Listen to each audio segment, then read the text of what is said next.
Hey, what's up guys? Six here, and what you're gonna see in a moment is possibly the biggest zombie horde ever in DayZ Standalone, or at least the biggest one I've ever personally seen. But first, let's talk about some of the changes to the infected in 0.61. So with 0.61 finally here on experimental, we can also see some new changes to the infected in Chernarus, much like kind of like in DayZ mod. The infected now have a different way that they spawn into the game. Now I could be wrong about this, but I think how they spawn in now is based off of player proximity.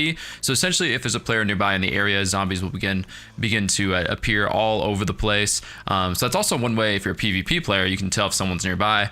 I know personally, I've noticed a huge difference with the amount of zombies around the map, even in places, like way up north and stuff, where you don't usually, tend to find zombies and stuff like that. You're not finding them all over the place, really. Now, the zombies are still very, very buggy, so be careful. Your best bet, really, especially in 0.61, is to just avoid them as much as possible right now. So, but also keep in mind, using a melee right now in 0.61, especially on experimental, is key because they buff the damage that they can take with your fists, which is now sometimes can take upwards to 20 or more headshots with your fists to kill them. So now, also, as we find out more information on how zombies work in 0.61 and how they're supposed to work going forward, we'll talk about that later on. But before I ramble on too long, let's get into the main event, and I'll show you guys now the biggest zombie horde I've ever seen in DayZ Standalone that we had yesterday on our stream.